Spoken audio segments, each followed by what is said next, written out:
Good evening. I'm Kimberly Hunt. My co-anchor, Wally Aliu, is off tonight. We begin tonight with a surprising fact for all pet owners. In the eyes of the law, your beloved furry friend is not worth much. In most of the country, California included, if something happens to your pet, even if it's malpractice, you can only sue for the amount you paid for it. So shelter dog, not much. And even purebreds, the amount the law says that they are worth is often way below the amount you paid to keep it well. Tonight, senior investigative reporter Jim Avila looks into the heartbreaking stories of dogs their owners say were mistreated by a local vet and how little they can do about it.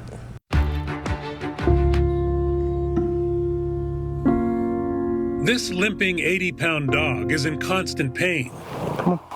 Rocky's had 3 surgeries and a lifetime of physical therapy. He struggled.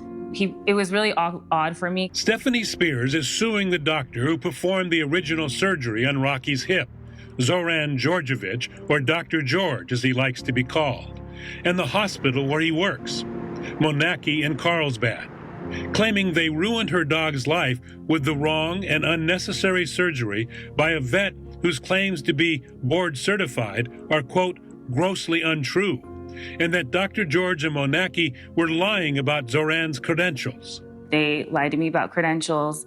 They did a surgery that my dog was never a candidate for. He should have never had this surgery.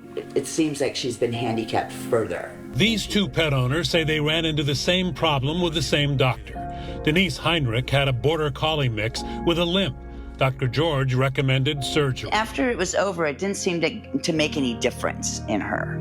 She still had a limp. Her complaint is one frequently heard about Monaki Vet Hospital. Constant surgeries. It's always something that is not really handled in any other way but under a knife. So they're pushing surgery, you think? Yes. Megan Rubin St. Bernard walked fine, but his eyelids would not close correctly and went through so many surgeries, 5 in his first year and a half of life, that he became constantly aggravated, hostile to other animals, and eventually turning on Megan. He went after me, and he grabbed my arm and shook me and threw me into a wall. In all, Megan paid $14,000 for his treatments, but had to put the dog down because of his constant pain. On my dog, he did a surgery that should not have been done. Although she had the same complaint as Stephanie, she ran into legal roadblocks when it came to suing. Were we told we're not going to get the money back? We're going to be in the red further. That's the legal issue that affects nearly every pet owner. Veterinarians are not subject to personal injury lawsuits like the one that Stephanie filed. Suing a vet for malpractice is nearly impossible. The problem with suing veterinarians is that animals, dogs specifically in this case, are considered property. And that's in California as well as the United States as a whole, in most countries. And that limits the ability to obtain monetary damages. So generally speaking, you can obtain costs of a replacement dog or animal if the animal has passed away.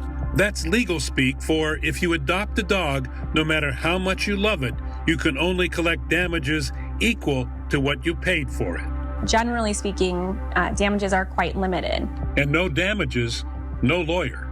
That does cause it to be very difficult to sue veterinarians because often people are going to spend more on legal fees than they're going to recover. So most attorneys who handle personal injury cases do it on a contingency basis. But because these particular cases have such low monetary value, and a lot of attorneys can't afford to do it on contingency. It was really difficult to find an attorney to even take my case. I was told multiple times it's not worth it to sue for a dog.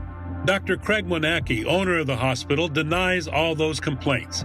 He says his doctors do not perform any unnecessary surgeries, and as he said in our first report, Dr. George is not board certified, but is a specialist. As for the lawsuits, he says vets deserve the extra protection in the law.